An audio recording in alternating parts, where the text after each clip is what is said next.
Salut tout le monde, ici Abdul Malik de la chaîne Série Science, j'espère que vous allez bien.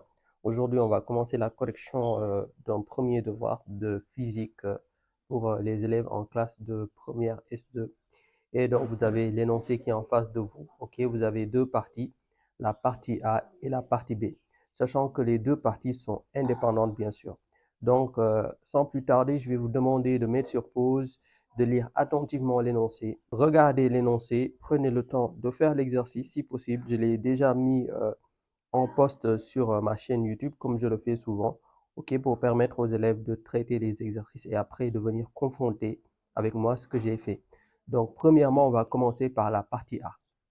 On commence ici par la première partie qui consiste en fait à déterminer la formule brute de la quinine. Ok, une formule qui, écrite de manière générale, comporte l'élément carbone, l'élément hydrogène, l'élément oxygène et l'élément azote. Ok, vous avez bien compris.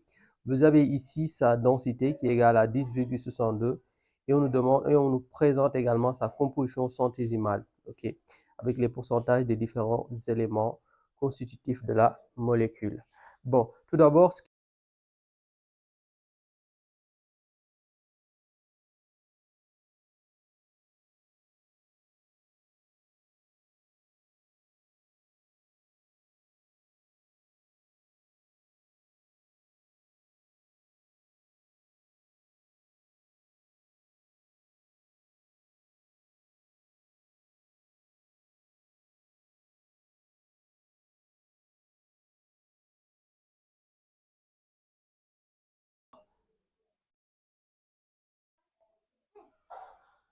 bon, maintenant arrivé là, vous voyez bien, j'ai déjà mis en rapport ici les relations de proportionnalité. Il faudra toujours mettre pour chaque inconnu x, y, z et t, en fait, mettre la relation de proportionnalité avec 308 sur 100, c'est-à-dire avec m sur 100. Pour le carbone, j'ai mis 12x sur le pourcentage de carbone, ok, est égal à 308 sur 100, ce qui après m'a permis d'avoir x, ok, en gardant x ici, et je multiplie 12 par 100, qui va rester au dénominateur, et 74,02 fois 308 qui reste au numérateur. Et vice-versa, j'ai fait pareil pour les autres voilà, inconnus, et enfin de déterminer ici la composition de chaque élément dans une molécule de quinine. Donc, tout d'abord, on calcule ici x dans le premier cas. Donc, normalement, après calcul, je trouve ici une valeur de, j'avais trouvé une valeur de 19, bon, on va dire une valeur proche de 19. Ok, pour y, je trouve une valeur de 19,9 et quelques, ok, 98, ce qui fait que je vais arrondir à 20. Pour z, je trouve également une valeur proche de 2. Ce sera 2,000075, ce qui en fait en arrondi, ça va nous donner 2. Et pour celle-ci, je trouve 2,002, et donc ce qui fait 2 à peu près. Donc la formule brute, ce sera C19 pour la quinine, C19, H20, O2, N2. Voilà. Dorénavant, on attaque la partie B, dans laquelle nous avons, dans un audiomètre, introduit un hydrocarbure gazeux de 10, avec un volume de 10 cm3. On va dire VA est égal à 10 cm3. Et cet hydrocarbure, sa forme, c'est CnH2n plus 2, ce qui veut dire que c'est un alcane. Et 80 cm3 de dioxygène.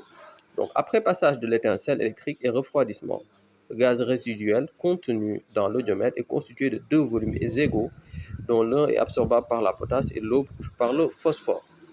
Donc, premièrement, écrire l'équation bilan de réaction de combustion de cet hydrocarbure. On précise ici que les volumes résiduels, en fait, pour les deux sont en fait égaux. Donc, comme c'est un alcane, on pourra ici éventuellement déterminer la formule générale de l'équation bilan de la réaction de combustion des alcanes. Bon, maintenant arrivé ici, c'est très simple. J'ai déjà mis les réactifs et les produits. Et pour compléter cette réaction, il faudra utiliser une formule apprise depuis la classe de troisième. Pour l'oxygène, on va dire ce sera 3N plus 1 sur 2. ok, ce sera son coefficient stoichiométrique. Pour le dioxyde de carbone sera N et pour l'eau ce sera N plus 1. Bon, deuxièmement, on demande de déterminer le volume de dioxyde de carbone formé et celui de dioxygène entré en réaction. Je rappelle la situation. Vous avez au départ, dans un odiomètre, on a un volume VA d'hydrocarbures, ok, qui va en fait réagir avec 80 cm3 de dioxygène. Donc VO2 initial, ok, au départ, plutôt VO2, bon, initial, on va dire, c'est 80 cm3. Et je précise initial parce qu'on sait qu'il ne va pas totalement réagir vu qu'il sera en excès par le simple fait qu'on a dit qu'il y aura un volume absorbable par le phosphore. Donc le volume absorbable par la potasse à la fin de la réaction, parce qu'il reste un volume de gaz, ce sera relatif au dioxyde de carbone. Voilà, donc le volume de dioxyde de carbone formé, c'est le volume absorbable par la potasse. Et le volume absorbable par le phosphore sera le volume de dioxygène, ce qui veut dire que le dioxygène n'aura pas totalement réagi, vu que ce sera en excès. Et le volume de dioxygène restant, ce n'est rien d'autre que le volume de dioxygène à la fin de la réaction. Et en fait, et qui correspond au volume de dioxyde de carbone formé, vu qu'on a précisé qu'il y aura les deux volumes qui sont égaux. Par conséquent, volume d'oxygène restant, on rappelle, ce sera le volume de dioxygène initial moins le volume de dioxygène qui aura ici réagi.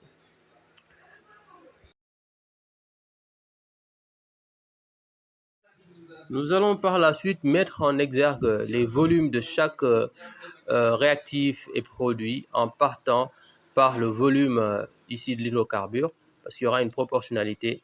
En fait, le volume d'oxygène, ce sera son coefficient stoichiométrique fois le volume de l'hydrocarbure. Là, je pense que tout le monde doit le savoir.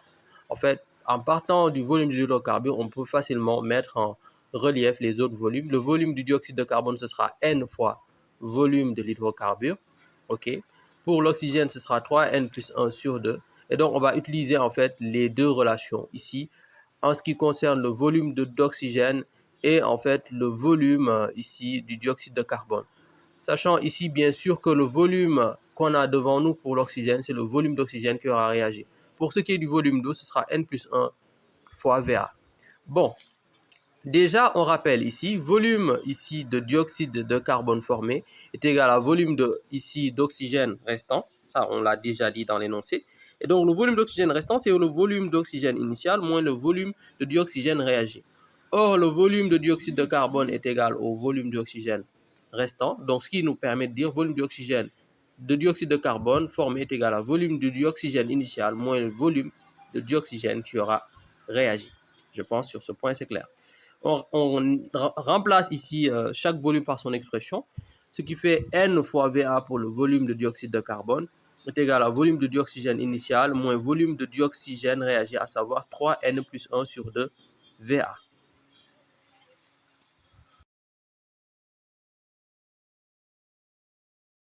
Là, revient juste à remplacer chaque expression par sa valeur. Pour VA, on rappelle, c'est 10 cm3, ok, ce qui fait en fait fois N, donc on aura 10 fois N, donc N fois 10, ok, donc 10N est égal à VO2, c'est initial, c'est 80 cm3, ok, donc 80, moins 3N plus 1 sur 2, facteur de VA, à savoir 10. Bon, maintenant, on va développer toute cette expression qui, au final, me donnera 10N est égal à 80 moins 3N plus 1 sur 2 fois 10. Et donc, on a divisé par 2 et multiplié par 10, ce qui revient à dire 5. On aura 3N plus 1, facteur de 5. OK. Donc là, finalement, j'ai 10N est égal à 80 moins 3N fois 5, moins 15N, et moins 1 fois 5, ce qui fait moins 5. Donc, j'ai moins 15 que je vais mettre dans le premier membre pour, en fait, mettre les n d'une part, et les nombres réels qui ne soient pas associés à n d'autre part. On aura 10n plus 15n est égal à 80 moins 5, ce qui fait 25n, est égal à 80 moins 5, ce qui fait 75. Donc, n, ce sera égal à 3, parce qu'on aura n est égal à 75 sur 25. Et voilà, on a la formule brute, comme on peut déterminer ici, n est égal à 3 Bon, comme il s'agit en réalité, voilà, bon, V de CO2 est égal à N de VA, on pourra dire 3 fois volume de VA, 10, donc 3 fois 10, ce qui fait 30 cm3. Maintenant, pour le volume du oxygène réagi, on passe par cette relation. On avait précisé au départ que le volume de dioxyde de carbone formé est égal au volume de dioxygène initial moins le volume de dioxygène réagi. Donc, à ce niveau, on pourra ici ressortir la relation avec le volume de dioxygène réagi en faisant switcher le volume de dioxyde de carbone dans le second membre et le volume de dioxygène réagi dans le premier membre, ce qui nous permet d'avoir le volume de dioxygène réagi est égal à volume de dioxygène initial moins volume de dioxyde de carbone formé. Et on remplace ici par leurs différentes valeurs. Donc, volume de dioxygène réagi sera égal à 80 moins 30 cm3, donc 50 cm3. Donc, volume de dioxygène réagi est égal à 50 cm3. Maintenant, en troisième lieu, il sera question de déterminer la formule brute. On connaît déjà n est égal à 3. On remplace n par 3, ce qui fait en fait C3H2 fois 3, 6 plus 2, 8, ce qui fait C3H8. Il s'agit bien entendu du propane. Donc pour ce qui est de la formule semi-développée, il n'y en a qu'une seule. Okay, ce sera CH3, CH2, CH3. Pour faire simple, vous aurez toujours pour les atomes de carbone qui sont à l'extérieur 3 atomes d'hydrogène et pour celle qui sera au milieu 2 atomes d'hydrogène. Bon, nous venons de finir le premier exercice. J'espère que vous avez pu comprendre les notions qui ont été traitées dans l'exercice. Voilà, et si c'est le cas, n'oubliez pas de liker pour récompenser le travail. N'oubliez pas de partager. N'oubliez pas aussi de vous abonner si vous n'avez pas encore eu l'occasion de le faire, mais également d'activer la cloche pour ne rien rater des prochaines vidéos qui vont venir prochainement. Et quant à ceux qui veulent intégrer en fait mes cours en ligne, je vais réactiver en fait cette option parce que je l'avais mis en pause. Et bon, mais quand même, il faut savoir que ce sera un nombre très limité.